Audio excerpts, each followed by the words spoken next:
Der Plattkeller-Stammtisch aus dem katholischen Bildungswerk Wuppertal Solingen-Remscheid. Guten Abend und einen frohen 3. Advent wünschen wir euch. Hier sind Juri und Emily. Wir melden uns zum 12. Mal bei Plattgesagt. Wir hoffen, ihr habt trotz Corona und weniger Besuch als sonst eine schöne Weihnachtszeit. Ja, wir wollen heute in unserer Dezemberfolge schauen, dass wir ein wenig festliche Stimmung verbreiten. Egal, ob die bei euch sowieso schon aufgekommen ist oder ob ihr euch womöglich noch etwas schwer tut mit Weihnachten in dieser ungewohnten Form. Wir haben 1 Stunde Radio vorbereitet. Macht es euch also gerne gemütlich. Geht ja super gut bei den Temperaturen gerade. Genau.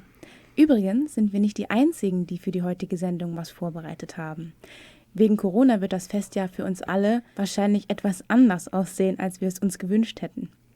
Deshalb haben wir uns überlegt, wie wir trotzdem eine schöne gemeinschaftliche Adventfolge gestalten können und haben noch einmal ein paar Leute zusammengebracht. Ihr dürft euch also auf Winterbeiträge von verschiedenen Plattkallern und Plattkallerinnen freuen. Ich hoffe, es wirkt doch schön atmosphärisch, auch wenn wir natürlich weiterhin Gastbeiträge zugeschickt bekommen und besser nicht gemeinsam im Studio sitzen. Also, bis gleich, bleibt gerne dran. Und hört unbedingt bis ganz zum Ende dieser Folge zu, denn nach unserer Verabschiedung haben wir noch eine Überraschung für euch und die solltet ihr euch nicht entgehen lassen.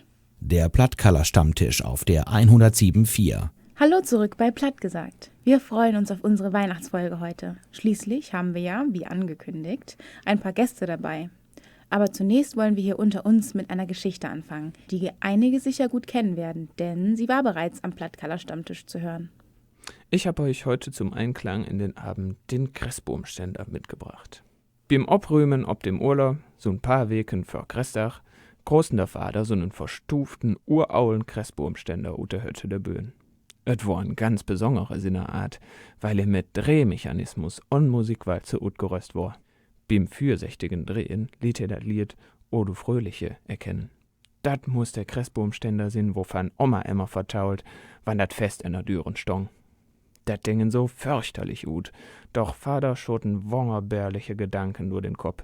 Wat süll de Oma sich freuen, wann se am kressheiligen Oven für den Baum söt, der sich dann, wie ein urauler Tiet, ante drehen föng und o du fröhliche Spelden. Dat Stunen der Familie süll keng eng fängen. Et gelong dem Vater, mit dem antiken Stöck ungesehen in seinen Bastelkeller zu kommen. Akkurat gesäubert und mit dem neuen Federwerk versehen, müsst der Mechanismus doch, weil wir funktionieren, so deite Vater, sich am Stellen freuend. Über so ein paar Dach trock sich geheimnisvoll in seinen Keller retour, dette Schaul ob de Tür und werkelten. Wann ihr neugierig gefroht wurd, seid ihr bloß Weihnachtsüberraschung. Kott für Christach hatte ihr nur geschafft. Wie neu sucht der Ständer ut, auch weil er noch einen frischen Anstrieg gekriegen hat. Nur er war gliergloss und ein prächtig Böhmken besorgen. Mindestens 2 Meter süll er an. Zufrieden sucht mein Vater mit dem Burm hirmtrecken und wir im Keller verschwinden. Nu den Burm in den Ständer und fortens ein Probelob. Herrlich, et klappten. Und he such im Giers der alte Fötenurgen der Oma. Et war ein Armbrasch, den Burm mitsamt dem Ständer in de gut Stufte kriegen. Und Vater liet de Familie wirten, dat alleng he et ongenöm, den Burm zu schmöcken. So abgeregt war er allang nit mehr. Echte Kerzen hat er besorgt. Alles soll stemmen. Die wären Urgenmarken, wenn die reinkommen, deit Vater wie jeder Kugel, die hier in den Burm hong. Der Stern von Bethlehem komm ob die Spätze, und an den Schlöten hongen silberne Kugeln und Vögelscher, Naschwerk und Wunderkerzen. Und Vater drapierten Lametta in den Burm und dekorierten es grüning alles mit Engelshor. Überglücklich schleppten Vater dann noch für der Oma den allmächtig großen Uhrensessel bei der Bahn und allein en holende Oma war einen feierlichen Akt für sich. Oma hat nur am ihren Platz an der Mitte Platz genommen und im Halfkreis soten nur die Aulen, Lots und Reiz neben der Oma und die Känger nur uten hin, jeweils du neben. Die Viererei begann nur mit Vaters Obtritt. Bedächtig magten he Kerze für Kerze an und en brannten auch die Wunderkerzen. Und dann seit Vater, der sich nicht längere Tour hauen kann, und nu kommt die große Überraschung. He lösten die Sperre vom Christbaumständer, dann wie grasch seinen Platz neben Oma entnehmen. Langsam drehten sich der so herrlich geschmückte Burm und de Musikwalze speldener, o du Fröhliche, wie in Aulendagen. Freud über Freud. Vater liebet kault übern Röcken. De Blagen klatschen vergnügt in de Hängen und Oma hat Tränen vor Rührung in den Augen. Wann dat usen Opa noch erleben dürft, seid sie glücklich und wie hingehaucht und kirk wie stumm und stunend. Ne Tiet lang kirk de Familie beglückt ob den sich im festgewankt drehenden Kressboom. Es ein schnarrendes Geräusch sie jäh ute versunken hier dreht. Ein Zettern durchlebt den Boom, die Kugeln klirrden grad wie Glöcksker und fang an sich wie Verrückte drehen. Dann hämmerten de Musikwalze los und es hört sich an, als würdet Odo Fröhliche sich selber überholen. Mutter rieb mit überschnappender Stimme, nu tu doch endlich was. Vater sot wir verstiernert, wat den Burm nit do van affiel, sin Geschwindigkeit zu steigern. He drehten sich mittlerweile so rasant, dat die Flammenhänger ihren Kerzen herweden. Oma bekreusigten sich und im Gebet murmelten sie wie, wann dat usen Opa noch erlebt hätt. Do lösten sich alt von der Burmspitze der Stern von Bethlehem, sausten wie ein Komet durch Zimmer und klatschten gegen den Türrahmen, dann ob dem Dackel zu landen. Wie von der Tarantel gestoken, flitzten der Honk udem Körfgen, Lametta und Engelshor schwebten es wie ein Kettenkarussell am sich irrlich drehenden Kressboom. Dann go Vater dat Kommando, alles in Deckung! Der Guldrusch-Engel lösten sich vom Burm und trudelten durch Zimmer, ohne zu wirten, wat mit seiner plötzlichen Freiheit anfangen soll. Kressboom, Kugeln, gefüllten Schokoladenschmuck und andere Anhängsel sausten es Geschosse durch weihnachtliche Zimmer und platzten beim Abschlagen und Trieren. Die Känger hatten onger Taschenhänger Omas Uhrensesseldecking genommen. Vater und Mutter logen flag ob dem Bucke, den Kopf schötzend in die Arme genommen. Mutter jomerten in den Teppich. Alles umsonst, die viele Arbeit, alles umsonst. Dem Vater war alles mir ist peinlich. Oma sot immer noch erstarrt ob ihrem Logenplatz und war von oben bis unten mit Lametta und Engelshaar geschmückt. Komm der Opa in den Sinn.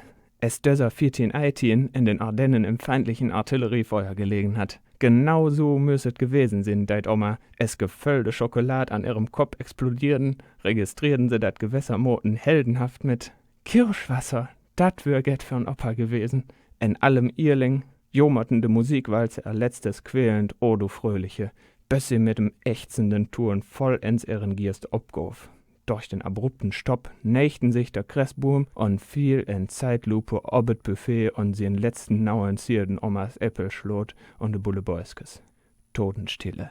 Oma, geschmückt wie nur der New Yorker Konfettiparade, erhob sich schwiergend. Kopfschüttelnd begof sie sich, ne Lametta-Girlande wie eine Schleppehänger sich herdragend in ihre Kammer, an der Türe noch erst zu sagen, gut, dat der Opa nicht mehr erleben muss. Und Mutter seid jämmerlich dem Vater. Wenn ich mir diese Bescherung ansehe, dann ist dir deine Überraschung wirklich gelungen. Bloß im kleinen Karlchen hättet schierens Freud gemacht und seid, du Papi, das war echt stark. Machen wir das jetzt immer so? Der Plattkaller-Stammtisch auf der 107.4. Wir sind zurück, hier bei Plattgesagt. Und nicht nur wir beide, wir haben es gerade eben schon angekündigt, auch weihnachtliche Gäste haben wir heute dabei. Wir haben nämlich so gesehen schon vor dem Fest das ein oder andere Geschenk zugesandt bekommen und haben uns sehr gefreut, denn hier in unserer Sendung hört ihr ja üblicherweise Kronenberger Platt, vielleicht auch mal das aus Elberfeld ab und an. Das ist aber heute anders. Man sagt ja, der Weihnachtsmann wohne am Nordpolarkreis in Finnland. Unser Weihnachtsmann ist mit seinem Päckchen zwar nicht ganz so weit hergekommen, aber immerhin auch aus dem Norden. Hört mal hin, wer euch was zu erzählen hat. Vielleicht kennt ihr ihn ja noch. Und jetzt viel Freude mit einer Wintergeschichte im Werdener Platt. Leef Lüte heim und ohne Weges. Gedacht zusammen. Dat is Waddisch Platt. Waddisch, dat is het Platt van Wadden. Is een Werden im Ruhrtal. Und der dat vertellt, is Mark Real. Baas van Plattkrenk Kommand. Im Februar wird op Platt gesagt, all wat vermiete Lustern. Doch ging dat ein Blatt op Platt, dat Bergsche Wort. Is dat in Wölfrott wird vorgestault, waren auch Emily und Juri op Besuch und hem sich dat bekeken. So sind und waren in Wadden alle morgen Püngelüt, die Platt is op dat Papier brachten. De bekanntste davon is wel den August Hahn, kort und groot de Deurs geheten. Dus daar klingen Rum und Tim voll besinnliche Töne. Het geht op Christdag aan. Een Böksken ohne Freud maken, wies os de Deurs, wat he op Sinterklaas is een klein Döpken zu erleften. So lotend wiesen, wie dat in früheren Tier noch war. Hoch lag de Schnee zu dieser Tiet, et schneiden dicke Flocke, und alles, wat noch Butten ging, hat de Mötsch über de Ohren getrokken. Und wenn de Keule hetter wordt, dann stüften im Wind de Schnee, und mancher, der net opgepasst, schmiet er de Bein in de Höhe. Dat war noch so'n recht Santa Claus wär für 80 Jahre. Garen und Strote, Deker, Thün und Pöste. Alles war wit gepudert. Grad es Moders Melksop dick bepackt, bloß dat düssen Schnee ein bisschen beter schmackten. Die Loh war wit, wie ein proper Bettlaken. Dafür sorgte Ruhr so schwatter ut. Und dann erst de Kloßmaat. Wat waren de Büte so einfach und schön, die Maat deren Storn. Sie hatten noch kein Neonlicht, Petroleum muss da don. De Lampen schockelten hin und her, de Wind fegten Schnee dazwischen. Im Grotto kieken muss man immer Augen und Nas abwischen. Über dat war ja grad dat Schöne. De Fahr hätt sich eher ein Mädchen wie Färber geholt zum Wärmen und de Moder sich in Kännchen abgeschott. Schier Bohne, kin halb Stub, halb Spätz, dann der se de Koffebohne mit de Hund in de Mühl. Dat wärmt den beter als ein Sack voll Schrömmele von de Gastfabrik. Wo'n se nur Betzen und Maat, dann sprongen wie Bengels Rau in Söcken und Blötchen, und es ging heimlich dracht daher. Farm und Naul wurden mitgenommen, ein paar Olviver am Schotteltop zusammen zu nähen, wenn's am Fladern waren. Dabei war ich ever einmal den Dommen. Mina Schnaat war nämlich auch auf dem Maat, für sich ein Bettchen zusammenzuschnüren. Dat Ullich Wiefken sto mit de dicken Jetterbineien und wurde wat am Verkümen. Nu hat de Pieren Heini de zwei unerschädliche Wiever mit den Lien 8 Rähen an de Schürz zusammengeknüpft. Und als de 2 Zentnermühlen sich umdrehten, kapaff, da flog dat Fliegengewicht von Mina Schnaat in de Schnee und stippelten betzte Bein in de Hüchte. Verbengels mochten schrecklich lachen, denn dat waren kein Bein, dat waren Stückskes, gar kein Küten dran. Überall war Mina in de Hüchte, und wie ich neuschierigen Pizza zu Gotte bistoon, schoch mir dat Mina mit dem gebedelten Klosskerl wat de Schnut. Dabei war ich unschuldige Engel doch gar nicht gewesen. Es kom immer noch schlimmer. Der arme Klosskerl hielt dat net gut. Drin flog de böverste Hälfte achter mir in den Schnee und Pierenheini drüber her. Und af damit. Doch am nächsten Morgen, da war ich wer froh. Ein Teller mit Nöt und ein Klosskerl waren da. So hat ich braven Bengel doch noch min Lohn. Denn ich hab es verrafflich doch nicht getan. Und ich hoop, dat hört auch ein leckeren Klosskerl in de Mul kriegen. So dat Vieren auch nicht gehen. So lottend irgende Christdach bei gut schmaken. Und sen hört Bettchen benauwdes Dach, dat dat auch noch schlöppt ist in vorigen Jahren, so denken dran. Berg und Dal begehnt sich net. Über Menschen sehnt sich wer. Önke Material für'n wadischen Kommabend. Der Plattkaller-Stammtisch auf der 107.4. Hier sind Juri und Emily zurück bei Platt gesagt. Wir haben gerade einen schönen Beitrag gehört und bedanken uns dafür zunächst mal ganz herzlich bei Marc Real, der uns diese Geschichte hat zukommen lassen. Finde ich immer wieder interessant, wie unterschiedlich doch die Mundarten sein können, obwohl die Regionen doch gar nicht so weit auseinander liegen. Ich jedenfalls habe mich schwer getan, Wadisch platt zu verstehen, um ehrlich zu sein. Vielleicht ging es euch ja ähnlich. Oder habt ihr es gut verstanden? So oder so finde ich schön, dass wir hier zur besinnlichen Zeit die ein oder andere Stimme hören. Und jetzt geht es gleich schon weiter, diesmal aber nicht bis an die Ruhr, sondern nur mal eben auf den anderen Berg in unsere Nachbarstadt Remscheid. Als wir nämlich im Frühjahr den Marc Real besucht haben mit seinem Zeitungsprojekt, durften wir Klärchen kennenlernen. Cornelia Schmidt schreibt unter diesem Pseudonym Texte ob Platt in der Lokalzeitung und macht sich um die Remscheider Mundart verdient. Heute ist sie hier zu Gast und vertellt uns, wie es bei ihr te Hiemen ob Christach so lübt. Et Christkenken is am Backen. Der Himmel is ovens so schön ruht. Da hat man früher immer gesagt, dat Christkenken is am Backen. Und warum soll dat Christkenken auch nicht so viel Arbeit haben wie unsereins? Nee, wat is dat wie ein Stress mit dem Christach? Da löbt man von einem zum anderen, um alles ob der Reihe zu kriegen. Für die Viertag. Dat Fleisch ist bestellt, die Geschenke sind im Hus, der Christbaum ist schon gekuppt und wart ob sie einen Schmuck. Dafür ist der Karl zuständig. Dat geht so. Eine Kugel in den Baum, einen Kloren in den Kopf. Ich han durchgesetzt, dass der Karl den Baum schon am 23. rinholt und behängt. Süß ist so ob heiligen Ofen Perzgranaten voll, wenn die Bescherung anfängt. Und dat is mir in de Kressmette arg genannt. In dem Allee-Center und ob der Alleestrote is seit Wochen Rambazamba. Ich weet jo nicht, wat de Lüt so alles zu besorgen hand. Bei uns gütet ob heiligen Ofen immer Würschkes mit Erpelschlot. Erst ob Christach jüdet wat Fürspeis, en fette Fleischsuppe mit Ries und Safran.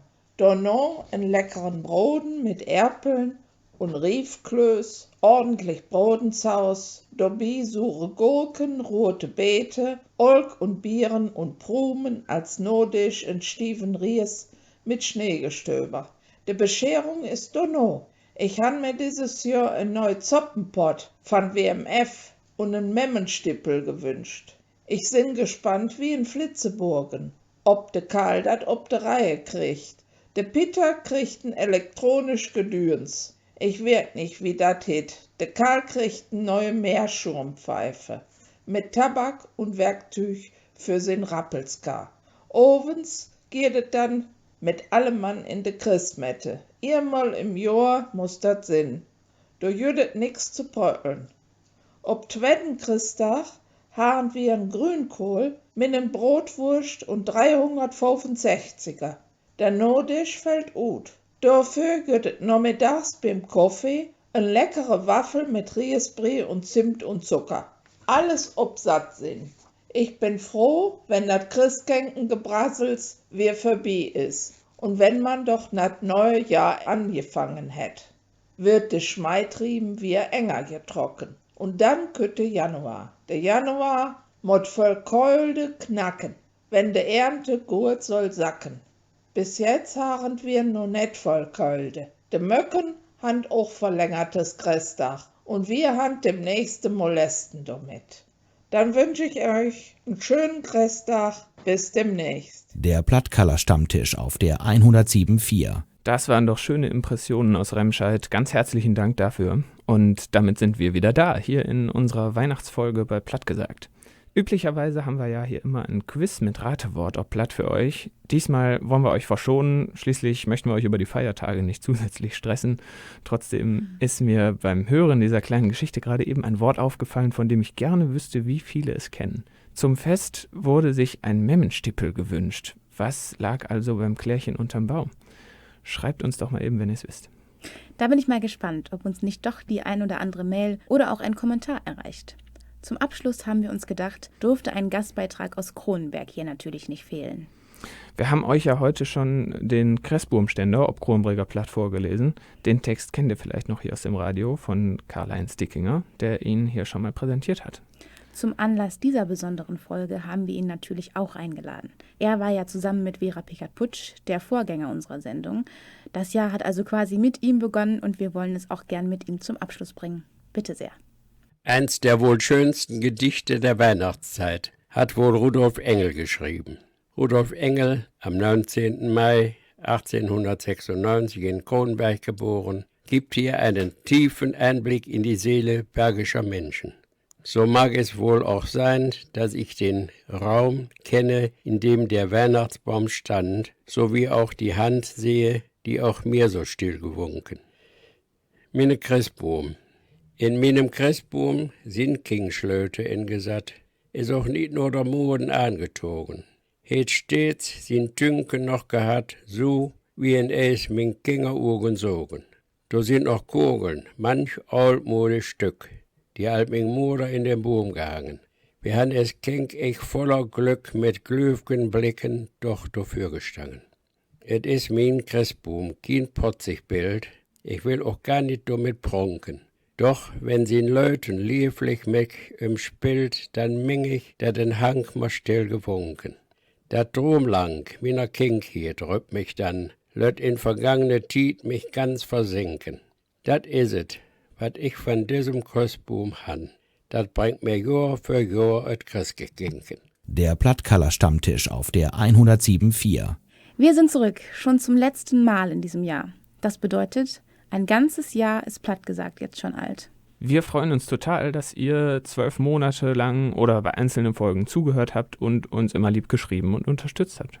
Ich finde, wenn wir zurück auf unsere erste Folge schauen, kann man da schon eine deutliche Veränderung bemerken. Das Jahr lief zwar anders, als wir uns das vorgestellt hatten, aber wir sind sehr dankbar, dass wir trotzdem so viele verschiedene interessante Gästinnen und Themen in unsere Sendung integrieren konnten.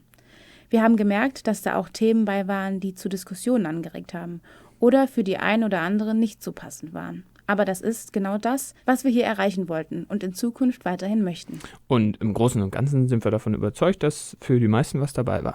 Jetzt kommen wir wirklich zum Ende der heutigen Folge. Aber jetzt noch nicht abschalten. Wir haben ja bereits am Anfang erwähnt, dass es jetzt noch eine Überraschung gibt. Weil wir uns danach aber nicht nochmal hören werden, wollten wir uns jetzt schon mal für dieses Jahr verabschieden. Habt schöne Weihnachtsfeiertage und vor allem kommt gut ins neue Jahr. Auf das 2021 für uns alle ein schönes Jahr wird. Bleibt weiterhin gesund und genießt die restliche Zeit zwischen den Jahren. Wir hören uns dann im Januar wieder, hier auf der 107.4 bei Plattgesagt. Hört diese Folge auch gerne nochmal auf YouTube an oder folgt uns auf Facebook. Plattgesagt heißen wir da jeweils. Und auch nochmal unsere E-Mail für diejenigen, die beim Quiz mitmachen wollen oder einfach was Nettes schreiben oder Feedback geben möchten. Unsere E-Mail ist plattgesagt@gmx.de. Für den Abschluss dieser Folge hätten wir nichts Treffenderes gefunden als das, was jetzt noch kommt. Aber hört